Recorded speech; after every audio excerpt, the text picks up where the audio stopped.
Il-bieraħ Roberta Metsola, waħda mill-Euro parlamentari Maltin, għamlet diskors fil-Parlament Ewropew illi attakkat ħafna il-Polonja, qabdita bil-mod kif jiġu mażulin l-imħalfin hemmhekk u mbagħad żvolġet id-diskors tagħha kompletu jiġifieri dwar dak li qed tara inġustizzi kbar u ħruxijiet kbar u diskriminazzjoni kullimkien. Jiena m'iniex mistaġeb għax kif jgħid il-Malti l-ispiżjar milli jkollu itik mis-saneda bil-Malti safi da. X'hekk teda bil-Malti safi, probabbilment nkun eqreb lejn il-verità ma enifqu hemm li nkunu seri. L-għażla tal-imħalfin.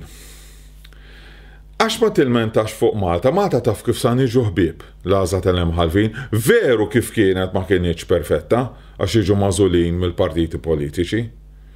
Imma kif ġejjin wara ir-rakkomandazzjonijiet tal-Kummissjoni Venezja, mittaġen għal ġonnar ħanaqgħu għax jispiċċaw l-imħalfin mażulin minn 4 familji jiżżewġu għal xulxin. Mażulin f'xi loġġa tal-Fardal tal-Mażuni, hekk ħan nispiċċaw. Imma ħanieqa fuq l-imħalfin. Naqbes fuq dak li komplet dwaru il-bieraħ Metsola bdiet tgħid m'hemmx Kattoliku jew ludi, m'hemmx diskriminajdilha li ma Kattoliku, il-Kattoliku falz Joe Biden illi jrid l-abort fid-9 xahar jew anke issa tarbija għadha kif ħarġet? Jew San Giovanni Paolo II, Kattoliku Pollak, illi fil-katekizmu illi kitebu ta' Knisja Kattolika kiteb li l-orjentazzjoni omosessuali hija diżordni oġġettiv. Li ma Kattoliku, għax it-tnejn Kattoliċi, tkellmet fuq il-lut.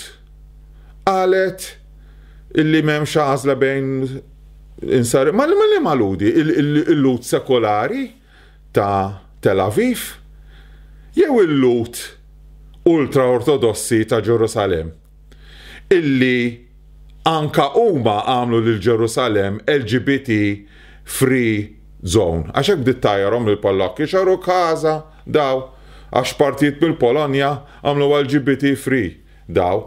Allura din da mhux valur Ewropew, ma semmithomx lill-Misilmin, ħallithom barra u żgur għax il-Misilmin fejn qed joktru speċjalment bl-immigrazzjoni illegali u legali, dak ġiġa għamluha l-LGBT free zone bil-liġi tax-xarija. Dawk għax pajjiżhom hekk jagħmlu jdaħħlulhom tajjer jew ġo rashom u nafu x'jagħmlu ħruxijiet enormi.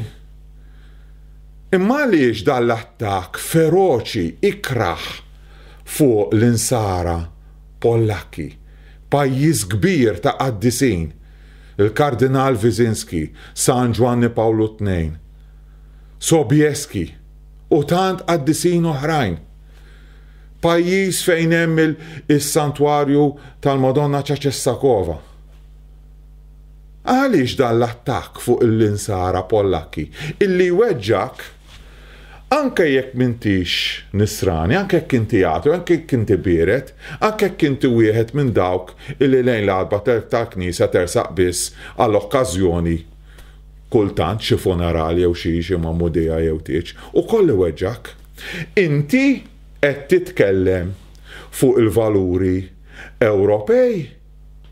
Meta inti f'Marzu mhux ta' dis-sena tas-sena l-oħra ivvutajt f'riżoluzzjoni li tmur kontra il-valuri Ewropej, ċe il-mod kif ivvutajt inti, tas-solidarjetà u s-sussidjarjetà meta ddikjaraw lil Malta bħala tax haven. Jiġini f'moħħi il-vers meta Ġesu qalilhom lill-Fariżej, intom ipokriti, intom tgħidu li tista' taħlef fuq is-santwarju, ma tistax taħlef fuq is-santwarju, ma tistax taħlef. Imma fuq id-deb tas-santwarju tista' taħlef, jaboloh u wuċuh boħra. X'inhu li qaddes id-deb mhux is-santwarju? Ara kif jotta għalihom dawn. Mela huma jgħidu ma tistax taħlef fuq l-ECB, ġifieri ma tistax tpaqdar, ma tistax titmur fuq ir-regoli tagħhom is-saltna ta' dritt tiela u s-saltna ta' dritt nieżla. Imma biex namlu multiplikazzjoni fuq il-liġijiet dwar il-kemmun u l-bużbieħ u n-nanieħ, ħalli aħna ħelu nġibu fix-xejn ir-regoli tas-solidarjetà u s-sussidjarjetà Ewropea bil-5% taxxa u l-bqija u kull ma dik iva nistgħu nagħmluha. Tista' taħlef fuq id-deb u jkollok trott fuq is-santwarju le. Ja ipokrita. Però jiena mhux se noqgħod ngħid dwarha ġana diskors mitluf. Tħarsu kemm tħarsu minnhom sa taraw, tisimgħu kemm tisimgħu. Jiena lilkom il-Maltin li qed tisimgħu, speċjalment jekk intom nazzjonalisti Kattoliċi Maltin, illi fl-aħħar elezzjoni tal-Ewropa mortu vvutajtula. Minix qed ngħidilkom tibqgħux tivvotaw PN. Laqqas il-Laburisti mhux qed ngħidilkom tibqgħux tivvotaw Labour, ibqgħu bil-partit tagħkom.